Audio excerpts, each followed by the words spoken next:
Hello, hello. Can you guys hear me? Good to be here. Good to be here with such incredible leaders in hospitality. I'm super, super excited to be here. Today we're going to talk about the future of F&B. I'm so excited to talk about something that hasn't been done before, something that is very, very new, borderline controversial even. But it is happening today, and we're happy to lead the change. My name is Nick, and this is my face.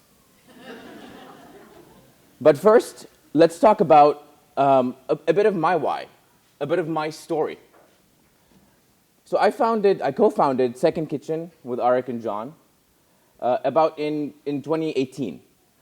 It actually started with a problem. We were talking to someone in hospitality, and they were talking about how F&B is by far the toughest part of the hospitality equation to make it profitable. In fact, we talked about what it takes for someone or for a business to actually serve food in hospitality. You have to decide on what you want to serve, the concept.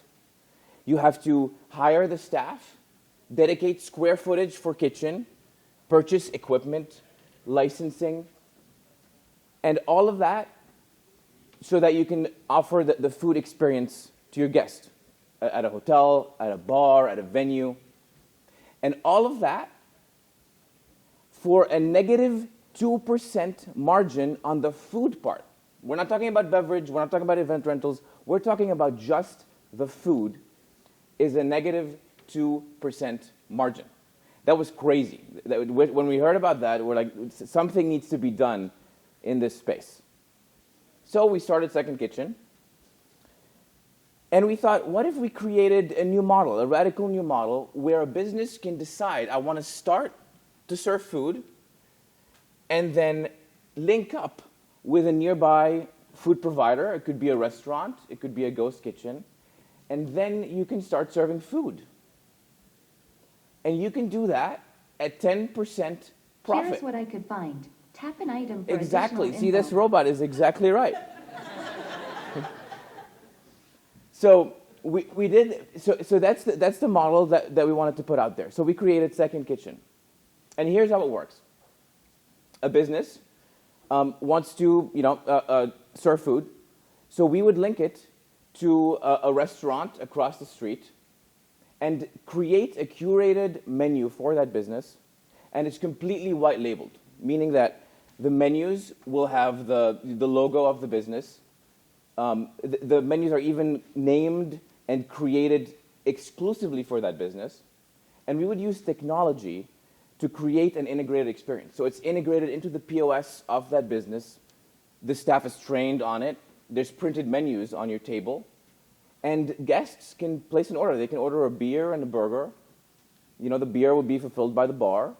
But then automatically, the food order would go to a place across the street or in the building or in a ghost kitchen and would be delivered right to the guest at no expense, essentially, for the business where you're at.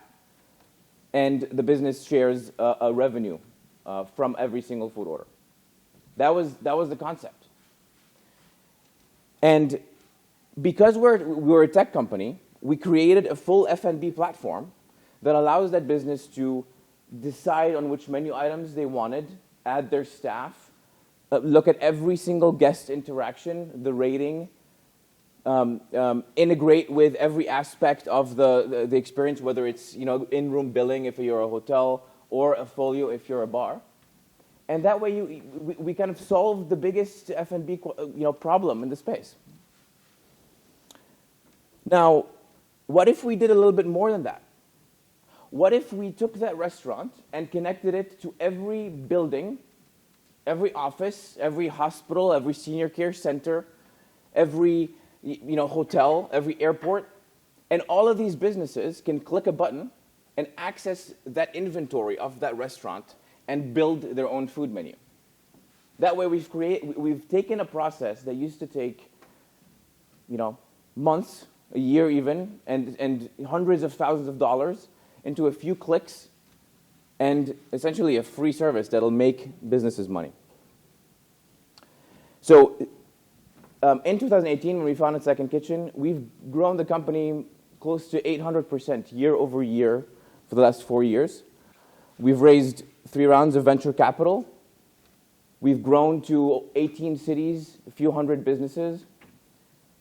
And really started this process and expanded from, we started doing bars and breweries into hotels, into different kinds of businesses.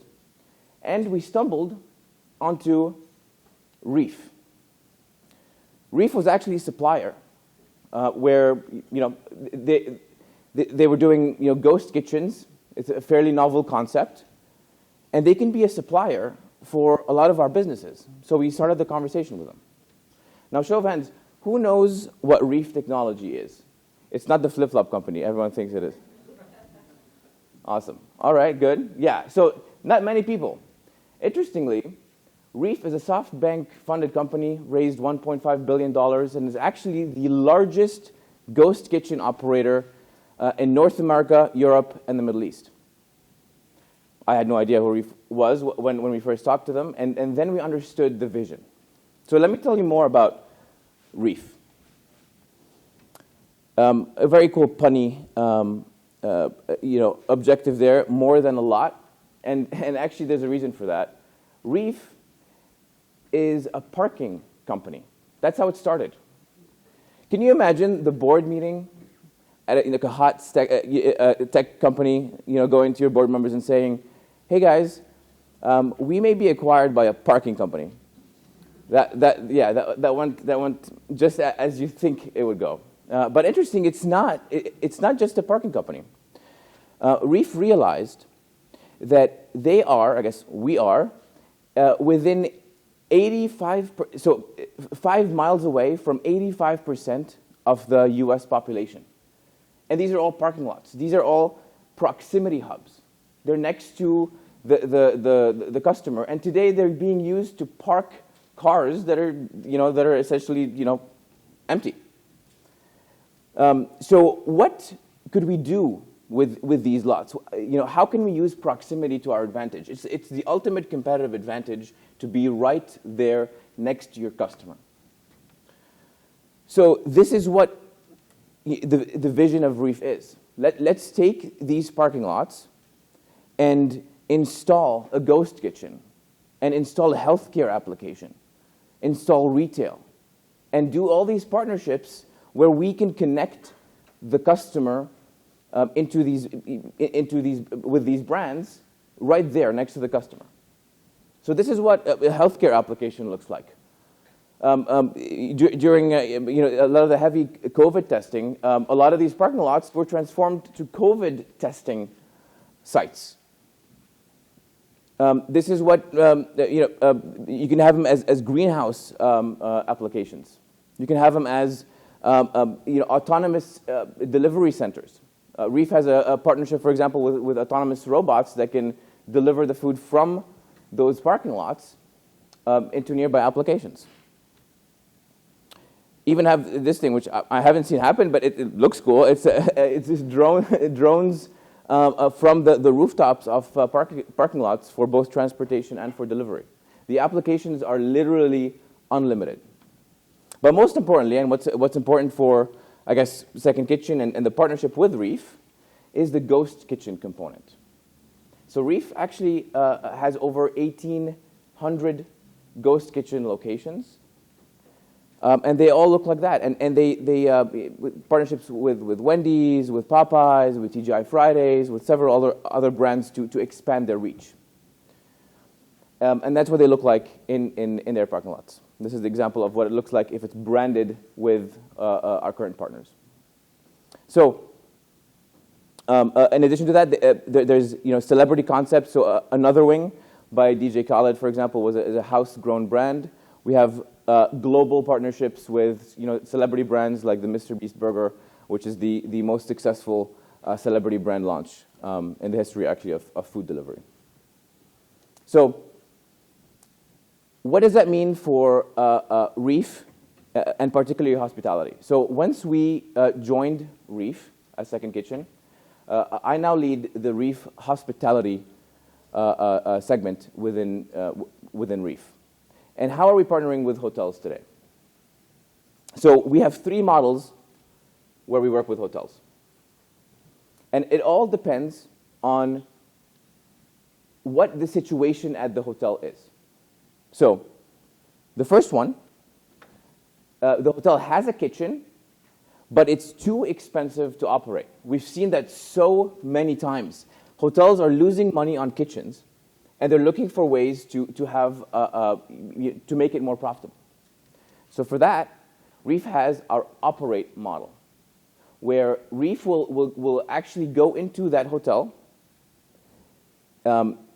staff the back of the house kitchen, just like one of our ghost kitchens in our parking lots, install our brands, and we can activate that kitchen for delivery. So not only are we doing the white label of that hotel, so we're for example, for Hilton Garden Inn, we're doing the Garden Grill concept, but we can actually use delivery so that we can increase the revenues and the profitability of that kitchen. So that's our first model called Operate. Our second model is use our portfolio of brands. REEF has over 240 brands in our portfolio, and we can train that hotel to use these brands for delivery, to use these brands for virtual kitchens and ghost kitchens. And for that one, we have our license model. So now think about it this way. Let's say there's a Marriott. There's a kitchen that is barely reaching profitability, or unprofitable, or just slightly profitable. A partnership with REEF means that we can take over the kitchen, including staffing the kitchen, including taking care of the maintenance, the risk, even the food supply. We'll take care of all of that and turn it into a profitable asset if we use the operate model. Or if we use the license model, we can train their staff on using these brands and starting to have them on DoorDash, on Uber Eats, on Postmates, and then we can actually increase revenues by up to 80% at that hotel. So that's our second model. And our third model is called Connect. That is for select service hotels or hotels that don't want to have kitchens in the premises. And we're seeing actually 3 out of every 5 hotels today are being launched with no kitchens and no F&B at all.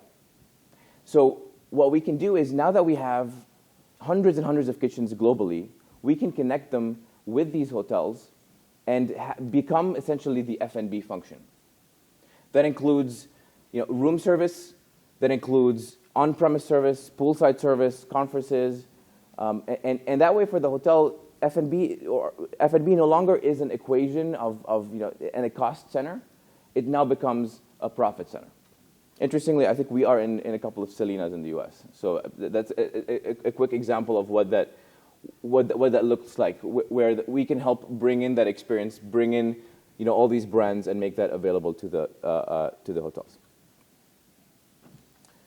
All right, so this is a quick sample of our brand. So we are actually the largest brand licensor in the world. We have deals with over 240 brands. From an F&B perspective, we have deals with local heroes, local partners such as Koyo Taco in Miami. We have nationwide brands such as TGI Fridays, Chili's, Umami Burger, Crispy Rice. Essentially, think of a cuisine, think of a brand, and in some way we are involved in it or working on a concept that works with it. We even have celebrity brands such as a partnership with Gordon Ramsay, a partnership with a few emerging brands in the space, including retail brands such as Jenny's Ice Cream, Milk Bar, as well as convenience items for guests such as 7-Eleven. So we can take these brands which have known profitability, they have known audience interest, and we can make that available with a click of a button to any hospitality location. So here's how it all comes together.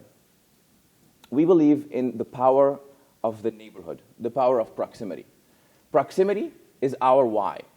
That is our, our rallying cry when we go into these cities and we deploy our systems. So this is Chicago as a quick example.